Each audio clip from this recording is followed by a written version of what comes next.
तौबदबु पिया थमगेरा थमोगेरा अखोई खुनापदी सुंबा फाब यारोय मुई खुलाई सिनब यारोय अखोई हेक समस्या से अखोई हेक तालिब दाबी जे अखोई होजुक चेंज तौदे अखोई इंटग्रिटी कायब यारोय अखोई ngasi punjariba अखोई की ngasi मैरा रैली ससरिबा से कोई नोंपोक सांग अपन बलु लोइना ना क्लब ट्राइम फान की कोई क्लब मैम पुंजलगा हाय तारे नोंपोक सांग अपन बलु लोइना ना दुगे मैरा पाइबी की अपेक्स बॉडी मगा पुन्ना अखोई की चंद्रखोंदगी हौरगा अखोई खित्रिकायदा लेबा अखोई यारिपोलोम साइडगी हारिबसि पेची जाउरी लमाई टॉपसु याउरी अखोई अपुनबा यारिपोक साइड की ओइना अखोई मैरा रैली म सचबनी मैरा रैली सचदी अखोई ngasi सचदी बसे अखोई मणिपुरदा होजिजुकी तंगा दबा मरुन पिया थमजलकपा अदुगा होजिक खुन फाबसिंग खुन गापसिंग फागलकपा खुलाई सरेंडर तौना अखोइना तौरप मैमसिगी मतांदा अखोई सचबनी अखोइना हाइजनिंगबदी अखोई कनागुंबा XYZ अमदा अखोई सौनिंगबसु लेते होजिके कोई पॉलिटिक्स सानरिबा कांगु जिजु मोय कनाना फै कनाना फते जो कोई खंगनै तौबदबु पिया थमगेरा थमोगेरा अखोई खुनापदी सुंबा फाब यारोय मुई खुलाई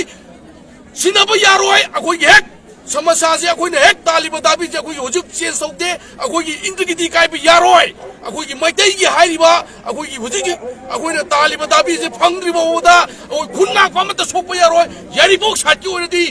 यारिपोक त लैरिबा मैरा पाइबी क्लब की ओरो XYZ एवरीवन अखोई थवाई थानबगी दमक होजिक रेडी ले हाइबसे गवर्नर ओइगेरा प्रेसिडेंट ओइगेरा XYZ मिनिस्टर MLA मवालोदे अदुबु अखोइना तौरप थबकतुदी अखोई थबकना हान उटकनी ममांगजु उटकेबने होजिकसो उटकनी PR लेगेरा लेरोइगेरा अखोई दका ताते सका सेंग्रा सेमोइगेरा खुन लापा फाबे रोय खुन लापसिन कुलाइ सेरेंदा तोबुजरोय कनामतना यारिपोकता खुन लापगी अगेंस्ट थबम तौरप मतमदा मैरा पाइबिन हौरकपा क्लब हौरकपदो मणिपुर लेरिबा प्रजा मैम लेरिबा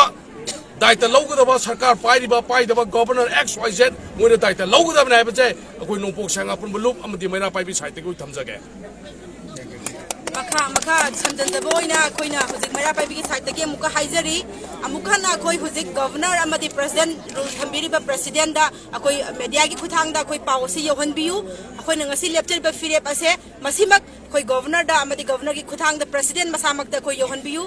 अमुकहन हाइजरी अरोइबो ओइना अखोइना हाइजरी मणिपुर की ngasi लेरिबा सिचुएशन असिगी अरोइबा वारोइशिन अमा पोरक्तिबा फावबा खुलंगाकपसिंग अमता फाबा यारोय प्रियार लेबा लेतबा सरकार सेमदबा अदु अखोइगी रिक्स नते अखोइना दायित्व पुबुंगा मोय तबतबो अखोइना हुजिक अखोइना इमा लेबा के दमकता चोंथोराइलिबा अखोइगी विलेज वॉलंटियर सिंग इमा लेबा के दमकता खुनगागा थवाई थारगा थवाई कलगा अखोइगी ममांग थारगा चतखरबा इसासिंग मखोइगी दमकता खलगा मखोइ कनामतगी तुबुमना मसोकपा यारोय इमा सिंगना अपुनबा अखोइगी सयांगे इमा सिंग नोंपोक सयांगे इमा सिंगना अखोइ लेपिंग असिसु मखोइगी दमकता अखोइ ममांग थारगा थवाई कलबसु कटकनी अखोइ इना दान तौ हारबसु मयाम की दमकता अखोइ तौगनी इसासिंग की दमकता तौगनी खुनगाकपा अमता फाबा यारोय खुलाई लौखतपा यारोय लौखतपियु आइनगी वायन तौबियु वारोशिन पोराबा मतुंगदा वारोशिन असी सेंट्रल गवर्नमेंट अखोइदा अखोइगी डिवाइड एंड रूल पॉलिसी सानरगा अखोइदा यामना उच्चाइरगा कुकी गा लौतुनरगा अखोइ PR थमजनबनेना लवे PR थमजलिबा मणिपुर प्रेसिडेंट रूल थमलिबा असे कुकी अमसोंग सेंट्रल गवर्नमेंट अनि लौतुनरगा मैतै नमथुनबा मैतै हानबा सिनबा लालोन हाइना अखोइना लवे अदुना ngasi अखोइना अरोइबोइना हाइरि अखोइगी लान असिगी वारोशिन अमा चपचाबा मा पोरक्त्रिबा फावबा विलेज वॉलंटियर अमता फाबा यारोय खुनगाकपा अमता फाबा यारोय खुलाई थादोकपा यारोय हेक मदुगी मायोक्ता सेंट्रल गवर्नमेंट गवर्नर ना प्रेसिडेंट ना तौरकपा तारबदी मणिपुर की प्रजा सिंग अममम तोइना अखोइ अरोइबा लान सिविल वार थोकदबनी अमदी अखोइगी सिविल वार असिगिदमक्ता अखोइ मैरा पाइबी सिंगा गवर्नर गा प्रेसिडेंट गा सेंट्रल गवर्नमेंट गा सेम साबियो हाइदना अखोइना होजिक वार्निंग तौरी मीडिया खुथांग